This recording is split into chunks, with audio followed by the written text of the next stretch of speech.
Terceiro ano, boa noite para quem é de boa noite, bom dia para quem é de bom dia, para quem está em horário, né? De manhã, de tarde, de noite. Eu, professor André, o seu gordinho mais querido, voltando para a nossa aula do capítulo 6, da aula 6, né? De interpretação 1 e interpretação 2, né? Já estamos aí na terceira semana. Com a graça de Deus, né? Vamos ver se a gente volta, né? Vamos fazer bastante oração, pedir muito a Deus para que esse momento passe e a gente volte à nossa normalidade. Saudade de vocês muito grande de brigar com o povo, né? Na sala de aula cheia, para ver como que faz falta, né, gente? A gente querendo aquela brincadeira, né? Deus era brincadeira quando eu pedi para emendar o feriado do Ano Novo com o feriado de Natal. Olha aí, né? O que a gente está vivendo agora. Então, olha só. Hoje nós temos de novo, olhem aqui do ladinho, o professor dividiu bem o quadro para vocês, 2 aulas de interpretação. Interpretação do texto 1, páginas, atividades, tudo certinho aqui. Interpretação do texto 2. Né, que são nossas 2 frentes de interpretação, mas que são frentes que uma é complementar à outra e assuntos tranquilos que vocês já dominam muito bem e já sabem muito bem. Hoje nós vamos falar mais, na verdade, história em quadrinhos, né? Vocês estão vendo aí que a linguagem é história em quadrinhos.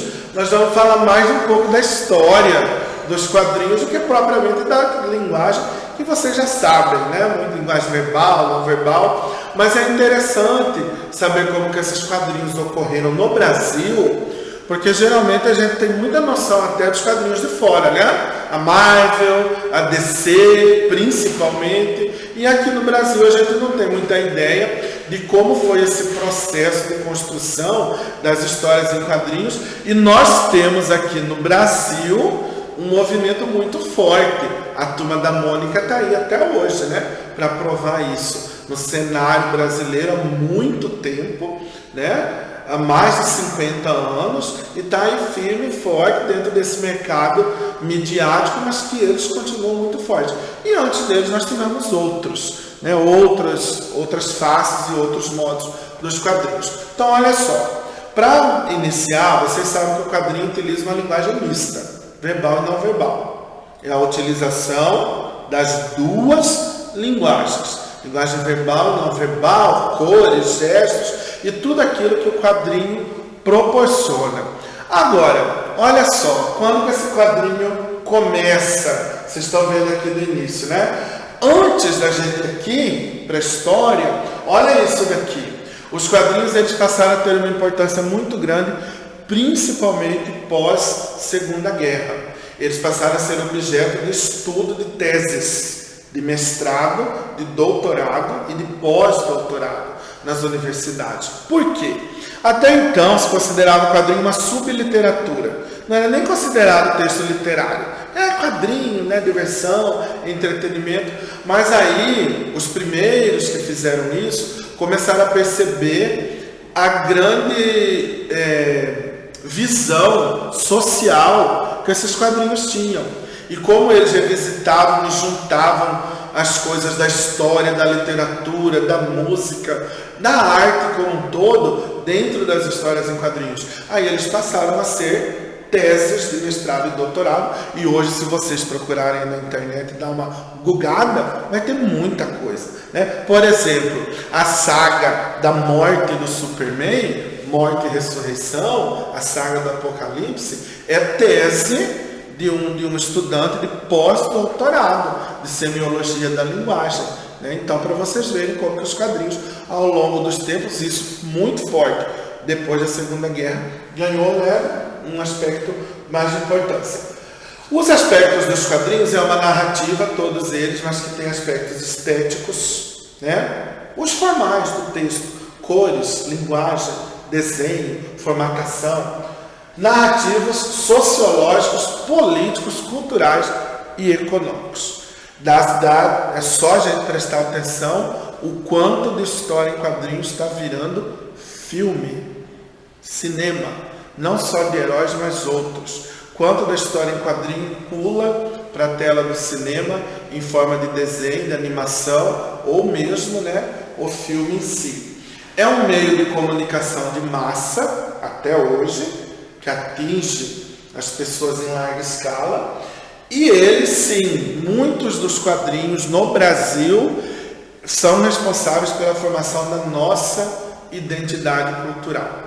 Da nossa identidade cultural brasileira. Aí estamos falando dos quadrinhos aqui. Agora vamos um pouco da história. Na história, o início do século XX foi o início dos quadrinhos no Brasil. Início do século XX, os primeiros anos. 1901, 2, 3, 4. Foi lá esse início incipiente. O Ângelo Agostini é o primeiro, vamos dizer, não pode nem dizer cartunista, né? Porque não é cartoon que ele fazia, mas o primeiro produtor das tiras dos quadrinhos nos jornais, né? Ele criou o Zé Caipora, nosso primeiro personagem, que era uma fusão de cultura europeia e americana. E aí tantos outros, né? Vamos lembrar que o Walt Disney criou um personagem brasileiro que é Zé Carioca. Olha bem, a importância na formação da nossa identidade ganhou uma força tão grande que virou um personagem do quadrinho americano, que é o Zé Carioca, no Rio de Janeiro, né? Personagem brasileiro que o Walt Disney criou, mas a partir de toda a pesquisa, óbvio, da nossa identidade cultural mostrada nos quadrinhos. E o primeiro foi o Zé Caipora, olha até o nome, né? Zé Caipora, que era o Ângelo Agostini fazia isso lá nos primeiros anos, primeiras décadas do século XX, dentro dos jornais. Em 1905 nós tivemos nossa primeira revista em quadrinhos, que foi o Tico Tico. O Tico Tico era uma revista em quadrinhos que satirizava e criticava a realidade brasileira da época, né? Primeiro, vamos lembrar, né, em 1905, a gente estava recém-saído do Império, né, nascendo na República, Marechal Deodoro, Floriano Peixoto, que é uma bagunça que o Brasil estava nos primeiros anos. Imagina o que tinha de produto para esse povo fazer história em quadrinho, né? Depois, em 1939, veio uma outra revista chamada O Gibi. Olha que curiosidade interessante. Gibi era o nome de uma revista em quadrinhos que virou sinônimo. Revista em quadrinhos nós chamamos de gibi, né? Todo mundo fala HQ, que é a abreviação americana, né, de história em quadrinhos. Mas nós não, a gente é gibi. É gibi. Eu gosto de gibi porque vem daqui, ó, 1939. Essa revista em quadrinhos que tinha esse título, O Gibi. Em 1942 foi criado o personagem O Amigo da Onça. Esse aparece até hoje. É só vocês pesquisarem. Bota lá O Amigo da Onça, vai aparecer um monte de coisa. Esse era um personagem que aparecia em tiras, em quadrinhos da revista O Cruzeiro. Na época era a revista mais famosa do Brasil. Era como se fosse, sei lá, a Veja de hoje, vamos dizer assim. Numa época que ainda não tinha televisão, só tinha rádio. Vocês imaginem o alcance dessa revista. Cruzeiro era a revista onde apareciam os presidentes da República, os políticos mais importantes, os artistas do rádio mais famosos, nacionais e internacionais, né? E foi criado esse personagem, que até hoje ele está aí presente, se refaz ele, que é o Amigo da Onça. E com o grande sucesso que foi feito, isso quando chegou em 1960, que Ziraldo fez a Turma do Pererê, os quadrinhos da Turma do Pererê, né, aproveitando aí o Saci Pererê de Monteiro Lobato, ele faz a Turma do Pererê, o Ziraldo do Menino Maluquinho. Aí os quadrinhos começaram a ganhar um aspecto profissional. E aí nós vamos ter o que? A Turma da Mônica, né? Que nasce mais ou menos entre essas décadas aí, 50 e 60, Maurício de Souza, e que está aí até hoje. Turma da Mônica, Mônica Jovem, virou cinema, essa influência muito grande dos quadrinhos. Os quadrinhos têm um apelo muito forte no nosso dia a dia, porque eles usam a quebra de expectativa, a ironia e o exagero. Qualquer quadrinho fala a nossa vida. Eu lembro que nos anos 80, um título de herói fez muito sucesso no Brasil americano, que eram os Jovens Titãs. O nome nos Estados Unidos é The New Teen Titans, né? Os Novos Jovens Titãs. Aqui ele ganhou o título de Jovens Titãs. E na época, nos 80, eu era adolescente, nos anos... quais horas, né? E foi um título que ganhou o mundo. Se tornou o título mais importante da DC Comics no mundo inteiro.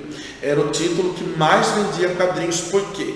As histórias, o grupo, os Jovens Titãs, vocês devem conhecer, né? Porque já foi feito muita coisa aí para televisão, desenho. Robin, Ravena, Estelar, Moça Maravilha, Cyborg, Mutano. Eram adolescentes completamente diferentes e cheios de problemas, né?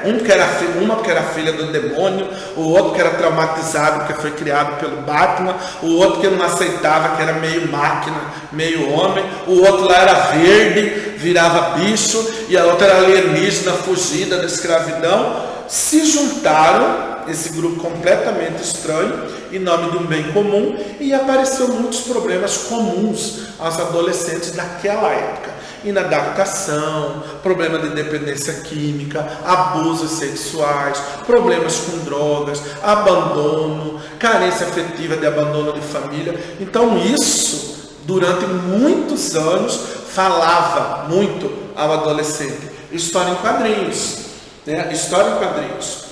Se você ver por que o Homem-Aranha até hoje é o principal nome da Marvel, até hoje. Lá tem filme e tal, mas o Homem-Aranha ele é disparado, porque é um adolescente com problema. O cara tá cheio, tem dinheiro para pagar aluguel, é inteligente pra caramba, mas só se mete em confusão. Isso daí tem apelo entre as pessoas, entre a vida real. E aí o quadrinho ganha essa importância enorme que chega aqui, voltando na formação de uma identidade cultural de um povo. No caso do Brasil, nós temos personagens que estão no imaginário. Mônica, Cebolinha, Chico Bento, Magali, Zé Carioca, está no imaginário do povo, né? Esses personagens reverberam. Isso tudo se associa ao nosso segundo assunto. A interpretação 2 é um assunto muito simples, um assunto muito prático, muito claro, que vocês sabem muito bem. Implícito e explícito. Explícito, né? Reganhado, mostrado, claro. Olha a mente poluída, hein? Não tem nada a ver com aquele explícito aí que as cabecinhas por aí já estão pensando. Viu? Explícito no sentido de ser claro, mostrado, expresso, explicado, olha, visível no texto. Uma informação explícita de um texto, você não precisa procurar. Se é uma cidade... desculpa, o professor está engasgando. Se é a cidade, está lá, na cidade de São Paulo, em Cuiabá, no interior do Brasil, Soluço, no interior do Brasil. Não tem nada escondido. Agora se fala assim, Cidade Luz, a cidade da garoa, né? Aí você já tem um implícito. Soluço está bravo. Aí você já tem um implícito. Não expressa em palavras, subentendido, as entrelinhas de um texto. O implícito é isso, desde a Cidade Luz.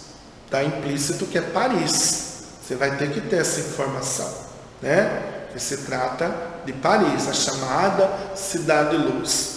Que hoje, com esse mundo que a gente está vivendo, acho que as referências vão até mudar, né? Depois desse coronavírus aí. Se você fala Cidade da Garoa, você tem que ter informação que é São Paulo, né? Se você diz, né, a cidade bucólica de minha infância, é um implícito aí que você vai ter que entender que o autor está falando que ele é de uma cidade interior. Isso é bucólico, campo interior. Então, né, quando ele fala na minha infância bucólica, ele está falando para você que na infância dele ele morava numa cidade pequena do interior. Isso é uma informação implícita. ela não está clara. É diferente de você falar, olha, eu moro em Mara, minha infância nas ruas de Mara Rosa. Vai ser Mara Rosa? Mara Rosa é uma cidade do interior de Goiás, tá? Falei de propósito, porque eu não sabia que ela existia até esses dias atrás. Descobri. Mara Rosa, cidade do interior de Goiás. Né? Lá, poxa, Cafundó, quase na divisa já. Mas existe. É real. Igual que cheiramos bem. Lembra do que cheiramos bem? Alô, carro velho. O explícito, ele tem objetividade. A linguagem é denotativa.